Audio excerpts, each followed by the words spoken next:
I'm Sweetie Aboshi, and this is the AM News. Let's get right into the details. The public hearing of a special committee set up by Speaker of Parliament Alban Bagbin to investigate the chaos at the appointment committee last Thursday has come to an abrupt end. It follows the decision of Minority Leader Alexander Afenyo-Markin, who pulled 2 of his members who served on the committee as well, ordering NPP MPs against testifying before the committee. Parliamentary Affairs correspondent Kweku Asante has the rest of the story. The special committee set up by Speaker of Parliament Alban Bagbin to investigate the chaos at the appointment committee has gotten to work. It first heard from Kwame Governor Sagboja, a former Majority Chief Whip, now Roads Minister, and also Jifa Ablekuma North, the Minister for Tourism and Creative Arts. These 2 NDC MPs were at the appointment committee on the day this happened. They were identified by the committee to explain what exactly they saw. Anybody says we were originally to vet 3, we give in an added 1, making it 4, and somebody is trying to make it 5. That is not entirely the situation. It's an unfortunate situation. I totally support the action of Mr. Speaker. On that fateful day, I saw the absence of tolerance. I saw the absence of camaraderie.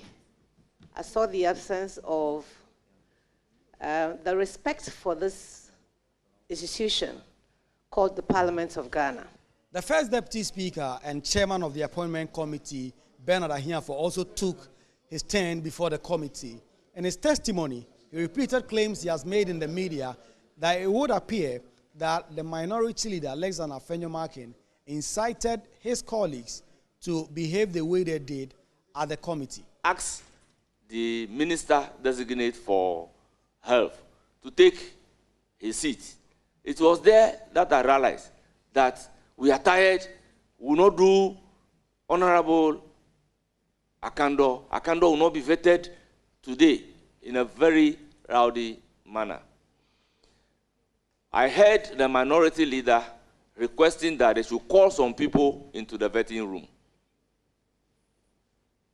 And in no time, they started walking to the vetting room. So I realized that they were under some kind of instruction from their leader to do certain things. There are some instances where my ranking member will ask their side that they should all stand up and put on the microphone. And by putting on the microphone, all other microphones will be disabled. And you cannot do anything when all the microphones were on. So the clerk to the appointment committee, Madam Gifty Jage Goba, who have become the center of attacks, in particular from the NPP side, also testified and explained what happened through her own eyes. I was looking at the chair. What is the directive? Waiting for prompting. But then my boss, the clerk to Parliament, was also there. And then the insults and disruption started. You have asked that I shouldn't go into that, so I went. And so I was shocked. I was still standing. If you look at the video, you could see the shock on my face. He kept, screaming at me. I should let the nominee take the oath. My Minority Leader was also screaming and hailing. I don't want to go into it because you've asked me to, so we've watched the video, and the video is there to speak clearly. Her testimony did not even end, and the chairman had to intervene. Apparently, the Minority Leader, Alexander Afenyo-Markin, had pulled his members from the committee and instructed other NPP MPs against coming to the committee to testify, which has led to the abrupt suspension of the committee. The Clerk of Parliament has instructed that we should suspend the sitting until further notice, and therefore I want everybody to be aware that it is not the committee that has decided to stop, but the Clerk to Parliament of Ghana has requested that until he gets further instruction from the Speaker, the committee should suspend his sitting. Along the line, he requested that he want to meet with his leader. And so we're told, when he came back, he said the leader asked him to recuse himself and not to be part of the meeting again.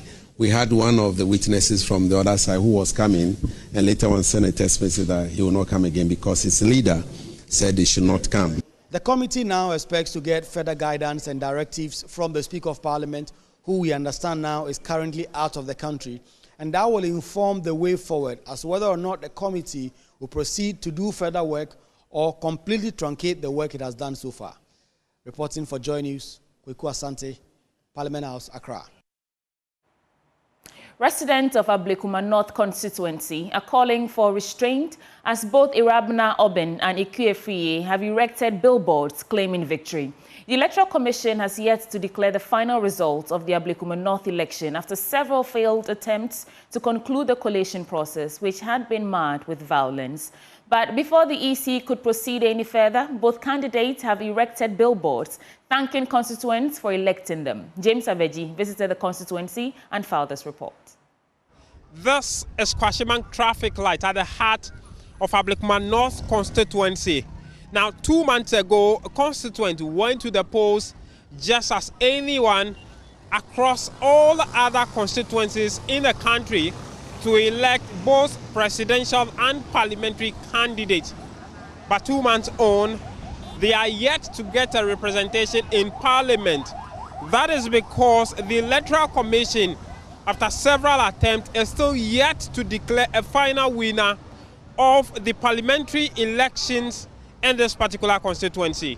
After multiple collation attempts amid chaos and drama, the EC has been able to collate 280 out of the 281 total polling stations. A final attempt on January 17 had to be suspended because NDC supporters invaded the collation center and vandalized the place. While the EC is looking for ways to resolve the impasse, the NDC's Irabna Obin and the NPP's Ikuefriye are both claiming victory, saying thank you to voters for electing them. In the middle of this busy intersection, Irabna's billboard stood side by side Ikuefriye and Dr. Baumier's campaign billboard with the inscription, "Thank you, Ablekuma North constituency, building Ablekuma North together." Just 200 meters away from this footbridge overseeing the highway, Ikuefriye also erect her own billboard side by side Irabna and John Mahama's campaign billboard with the inscription, "Ablekuma North constituency, I am grateful. Ikuefriye MP-elect Ablekuma North." A number of similar billboards are put up at several vantage locations across the constituency. Beyond these billboards, the two are currently on a thank you tour. For some residents, these actions may disrupt the peace of the constituency. NDC is claiming victory, and the NPP is also claiming victory. Meanwhile, the final result is not declared. We, the youth, want peace, so we appeal to them to exercise restraint. They are all saying thank you to voters when there is no declaration. We want them to wait for the EC so that there will be peace.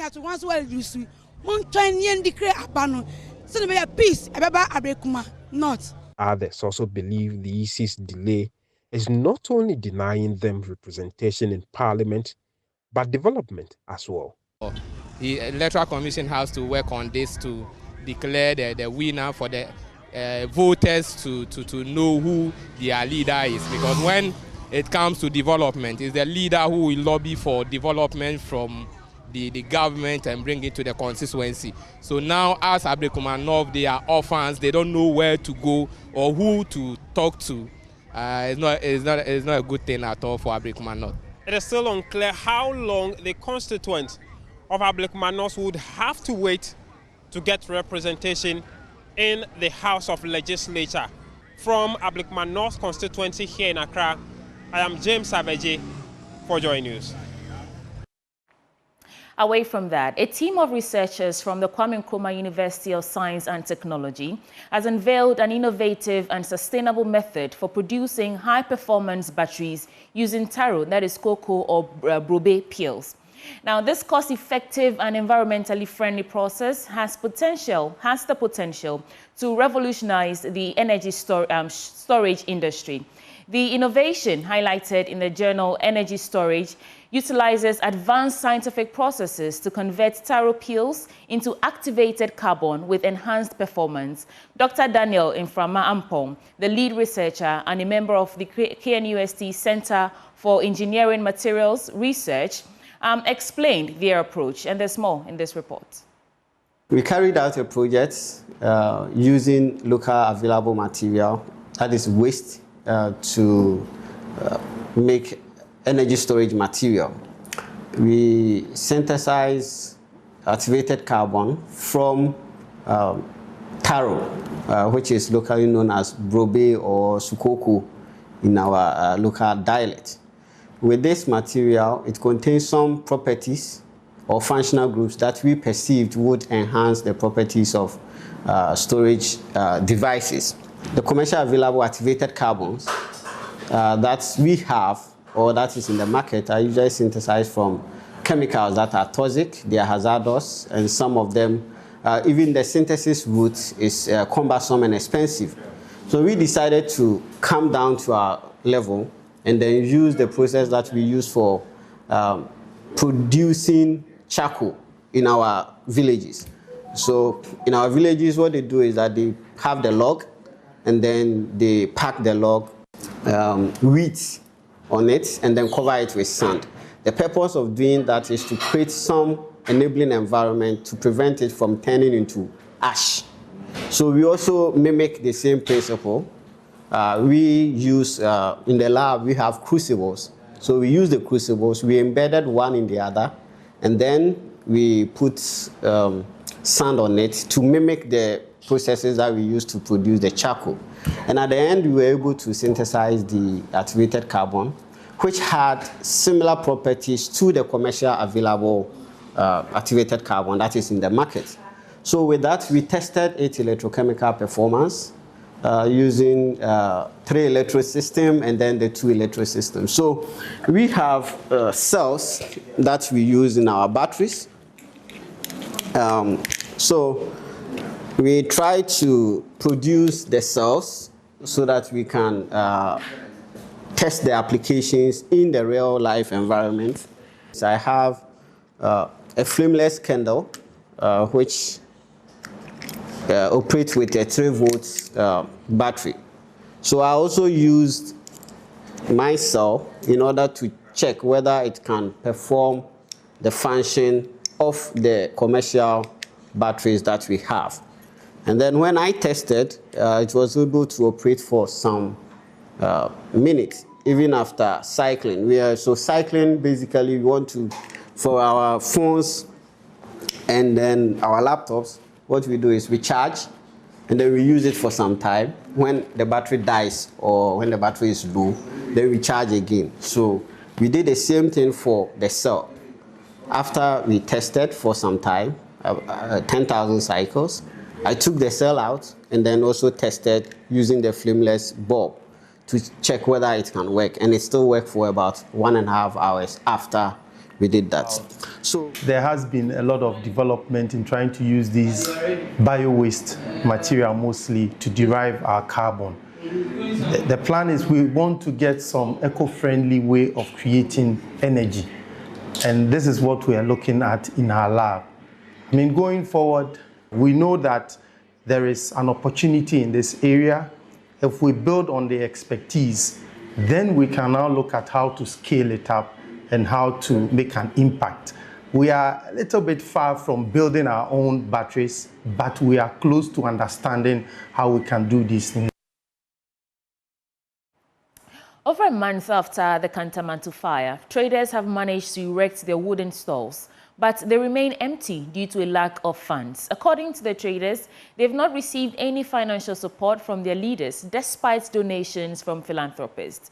They've been sharing their struggles with my colleague, Sarah Mensah, underlining the challenges they face in rebuilding their businesses. She tells you more.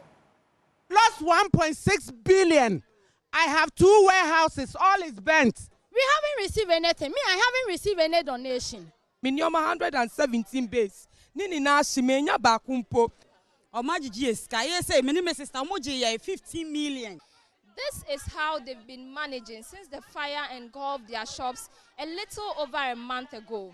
According to our earlier reports, the traders began reconstruction just a few days after the fire. Today, we are back at the market to assess how far they have come in rebuilding. So I have with me here some of the traders who have been able to put up the structure. But money to buy the bills is a problem. Madam, it's saying. So, me who say wo structure and where is in the fine, but a higher empty. I didn't hear. So say a casca, you're the best at business, no, because the car, you're near man, she and skaka cry. If I start a wire hono, and no, I day I bought a patano near money. May my patami womi. I don't have money to start a business. The only money I had is what I used to put down the structure. So I don't have money to buy bills to sell. I spent 1,300 cedis to put this down. Even the roofing sheets, they are asking us to pay for. We can't even seek help from friends and family because they think we've received donations. Minya shim free obi ho kakra na wo me ho no eno na metumi dia ye kakra mitimi nti ese yaka sika bia me de be kwa akofa bill ba akumienu bi na mababa betina ho. I have a shop here. You can go there and see right now. All is bent. Not me alone. All of us here, our goods are bent. Yes. But they said they are coming to donate something for us. We have learned, we have seen that they have come to donate something. We have not received anything. We have not received anything. They collected 10 million from me before they gave me this stake and the ceiling. The rest of the things like you are saying, we have to do it ourselves with our own money. Please look at me. If I've worked for over 15 years and I have to go on pension, in fact, this year I said I have to go on pension. Look at what has happened. I don't have. After Christmas, no matter me baby dija. Due to Christmas, I used all my money to buy bills, hoping there was going to be a good market. But unfortunately, I lost everything in the fire. Life has become very difficult for me. I only got some assistance from someone to reconstruct my shelf.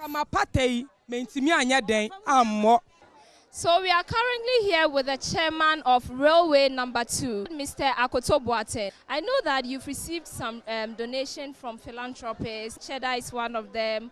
Also, Dr. Baumia, former vice president. But your people are still crying that they haven't received any money from you. No, of course, it's true. Because the money has been not distributed.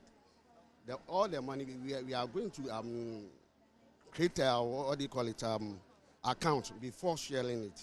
And how far have you gone with creating the account? Because these people are agitating. I spoke to some of them a few minutes ago, and they are saying that they haven't received any money. They have to use their own money to do the restructuring. So how far have you gone with creating the account?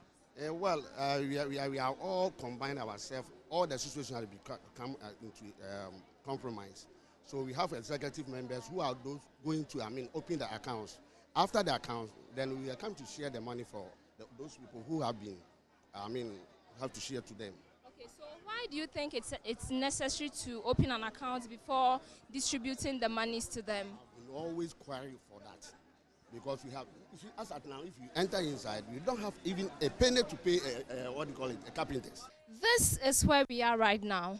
Some have managed to get back on their feet, but others have not. Until that support comes, they would have to hold on. Reporting live from Kantamanto, Accra, Sarah Mensah for Joy News. Great report there from my colleague Sarah Mensah. But moving on, fire has destroyed a 13-bedroom house and properties of inhabitants in the Oforikrom Gaoline community in the Ashanti region. According to the residents, the fire started around midday on Wednesday and raged until the intervention of the Kwame Nkrumah University of Science and Technology fire station to avert spreading to nearby houses. There's more in this report. There was no casualty in the latest fire incident in the Ashanti region. Eyewitnesses described how the community quickly mobilized to contain the blaze before professional help arrived. Tiana you say I'm off with TTM and I see a jato a dynamo. Abesha na ji e dan hu nyina. Afi na area boys any amafamfro nipa bebre ebe boy. Ye tutu hand mu bule ni nyina nsu edugum. Ansa na fire service for ebeduru aside. We had a lot of people helping before the fire service arrived. The fire really brought down all the structures. It nearly extended to the next house.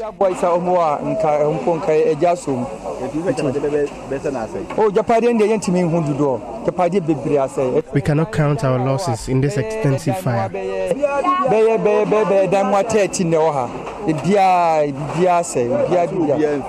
now, I make a make us say, pin crumb of the Abon says, Bibia will have For now, I can say everything in the house is gone. We were fortunate that the kids here had gone to school at the time the fire started. I say, man, between and a friend is doing Janine. I dear one said, Uncolana Muhasin for Biako school. Mammy Fonsa Muhadona, or Mamu Yejuma. To Mamu Yejuma, and come over meeting Kakra Hasina at any day. The incident has left victims stranded. Madam Asana, whose sister was affected, said they could not pick a single item from the room. My son, Papa, Crammy, can the fridge when the bedroom. And some about her, so I know that I asked what to me. They couldn't pick anything from their rooms. It's painful for a family to lose their fortune in a single day. How are they going to survive? Although million is in the sick our demo, maybe I know no busy sick our demo, maybe another would be declared demo, and never wired. Never out to a moment they find. The fire service brought the fire under control within 2 hours and has launched investigation into the cause of the fire. The Ashanti Region has already recorded 183 fire cases since the beginning of 2025. Major markets, including Kejitia Market, Asafo Market, and Kwadasu Wood Market, are the most impacted. For Joy News, my name is Clinton Yabua. More women's groups in the Upper West region have vehemently rejected the 33 names shortlisted for consideration by President Mahama for the positions of municipal and district chief executives. The latest group to express their anger and rejection of the shortlist is the Association of Upper West Regional Female Traditional Leaders. Out of the 33 names shortlisted by the Upper West Regional Vetting Committee, none of the 7 women who applied for the vacant MDCE positions were included. The shortlist has sparked shock, anger, and disbelief among women and civil society organizations who are calling on President John Mahama to reject the list, review the selection criteria, and appoint competent women to these positions in the region. There's more in this report by our Upper West Regional correspondent, Rafiq Salam. The Upper West Region's Pongnemini then turned their attention to the recent vetting of prospective municipal and district chief executives in the region by the Upper West Regional NDC Vetting Committee, which quickly flashed out the names of the 7 women who applied for the top job, making it an all-men affair. Bolipona Haja Afisatu Salia speaks for the Association of Traditional Female Leaders in the Upper West region. The appointment of MMDCs is a prerogative of the President. We, however, find it deeply concerning that not a single woman was deemed fit for consideration. It cannot be said that women in the region lack the competence to hold such strategic positions, especially when women have been previously appointed as MMDCs in the region, and many others have excelled in leadership roles at the national level. This setback not only hinders progress, but also slows down the realization of the targets of the affirmative action, into brackets, Gender Equality Act, particularly in the Upper West region and across Ghana. They concluded by making the following appeal to President Mahama. We respectfully call on His Excellency, the President of the Republic of Ghana, through the relevant appointment authorities, as a matter of necessity, review the selection criteria to ensure the inclusion of women among those shortlisted for appointments as MMDCs. We also like to use this medium to appeal to the President to consider appointing at least 30% of women as government appointees into the municipal and district assemblies. This is a necessary step towards fostering gender inclusivity in our local governance structures. Reporting for Joy News, Rafik Salam. Wow. Let's get into a business update now with Benjamin Akapo.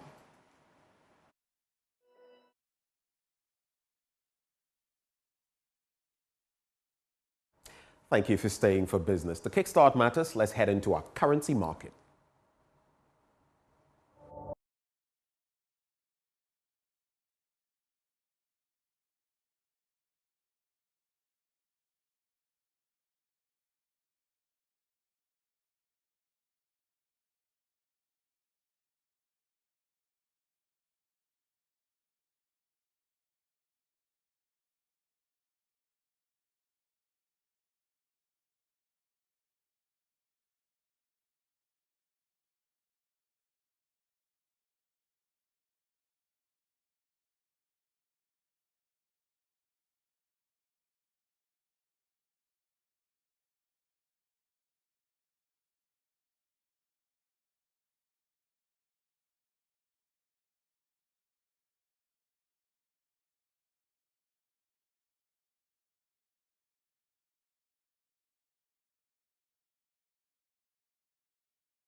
And on our sole story for you this morning, the Chamber of Agribusiness Ghana has asked government to consider investing more in the agri-sector to complement its intervention policies of attaining food security. This advice follows the decision by U.S. President Donald John Trump to enforce a global freeze on U.S. foreign aid to developing countries, including Ghana, for 90 days. Now, Ghana this year requested a total amount of $137.7 million, of which $33 million had been allocated to the agri sector. Now, commenting on the development, CEO of the Chamber of Agribusiness Ghana, Anthony Morrison, said government had to show commitment in achieving self-sufficiency. Well, we will also be the agriculture for economic transformation, which is embedded in 24-hour economy. So I think what is needed now is the commitment of government to invest in the priority sectors of the country, and also to make sure that we are aligning our priorities in a way that will drive a more competitive advantage within the West Africa service, because we do a lot of cross-border trade, and the West Africa agriculture trade must be seen in a way that the country is actually being competitive, and we are driving the food security of this country.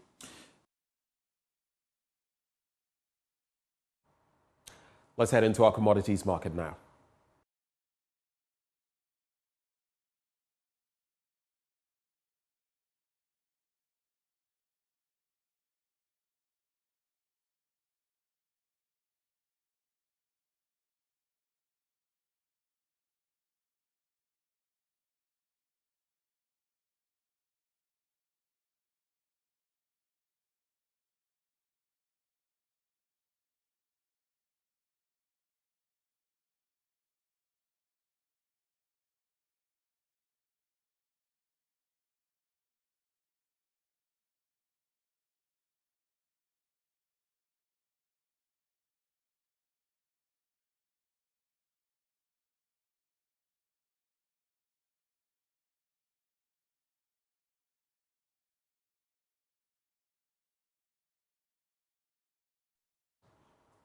Thank you for saying it's a wrap for business. Back to you, Sweetie Abochi.